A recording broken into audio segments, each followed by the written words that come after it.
Halos, pernahkah kalian bertanya-tanya siapa yang mengatur peredaran uang di negara kita? Hari ini, saya Yunita bersama teman-teman akan mengajak kalian mengenal otoritas moneter dengan cara yang seru. Otoritas moneter adalah lembaga yang bertanggung jawab mengendalikan jumlah uang beredar dan suku bunga negara.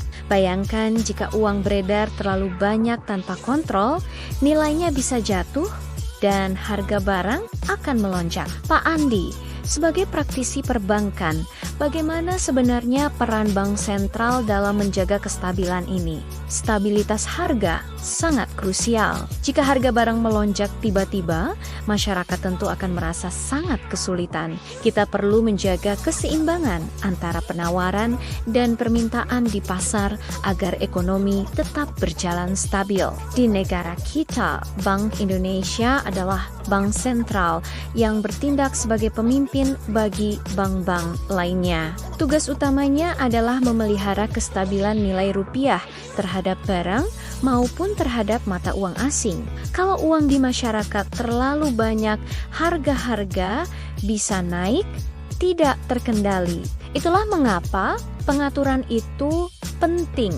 Keseimbangan adalah kunci agar roda ekonomi kita tetap berputar dengan lancar, sehat, dan menguntungkan semua pihak. Ada dua jenis kebijakan, ekspansif untuk menambah uang, dan kontraktif untuk mengurangi peredaran uang. Ini seperti gas dan rem dalam mengendalikan kendaraan ekonomi agar tetap berada pada kecepatan yang aman. Suku bunga adalah alat utamanya. Saat suku bunga naik, biaya pinjaman jadi mahal dan orang lebih suka menabung. Pernah merasa harga kopi langgananmu naik terus dari bulan ke bulan? Itulah yang disebut sebagai fenomena inflasi. Inflasi yang tidak terkendali akan menggerus daya beli kita. Tabungan yang kita miliki nilainya perlahan berkurang. Kebijakan moneter berdampak langsung pada isi dompet kita, mulai dari cicilan hingga harga kebutuhan pokok. Saat inflasi tinggi, bank sentral menaikkan suku bunga agar masyarakat lebih memilih menabung di bank.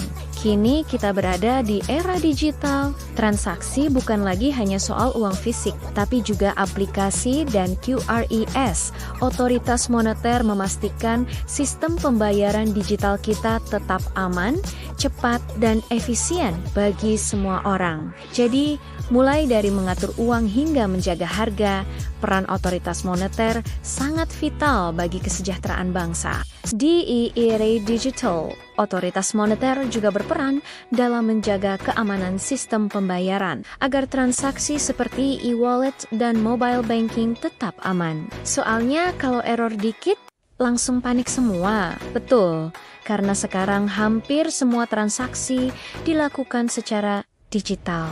Selain itu, Bank Indonesia juga mengatur penggunaan QRIS sebagai standar pembayaran digital. Bank Indonesia juga memiliki target inflasi setiap tahun. Tujuannya agar harga barang tetap stabil. Kalau nggak dikontrol, bisa mahal semua ya. Benar, inflasi yang terlalu tinggi bisa merugikan masyarakat. Salah satu cara mengendalikan inflasi adalah melalui suku bunga. Jika suku bunga naik, masyarakat cenderung mengurangi pinjaman. Ya sih, jadi mikir dua kali buat minjam. Hal ini membantu mengurangi jumlah uang beredar. Kebijakan moneter berdampak langsung pada kehidupan sehari-hari, seperti harga barang, tabungan, dan investasi. Pantesan dompet kadang tipis, karena semua itu dipengaruhi oleh kondisi ekonomi. Bank berperan sebagai perantara dalam menyalurkan kebijakan moneter dari Bank Indonesia ke masyarakat. Jadi, bank itu kayak penghubung ya. Betul, kami membantu menyalurkan kebijakan tersebut. Selain itu, perilaku masyarakat juga mempengaruhi ekonomi, seperti kebiasaan menabung dan konsumsi. Kalau boros, ekonomi bisa kacau ya. Makanya perlu keseimbangan. Otoritas moneter juga menghadapi berbagai tantangan, such as globalisasi dan perkembangan teknologi. Dunia makin ribet, ya, karena ekonomi sekarang saling terhubung antar negara. Jadi otoritas moneter memiliki peran yang sangat penting dalam menjaga stabilitas ekonomi melalui kebijakan dan pengaturan sistem keuangan. Ternyata nggak sesulit yang aku bayangin dan sangat berpengaruh dalam kehidupan sehari-hari. Terima kasih atas perhatiannya. Semoga materi ini bermanfaat. Semoga bisa membantu memahami ekonomi. Akhirnya ngerti juga. Sampai jumpa dan tetap semangat belajar.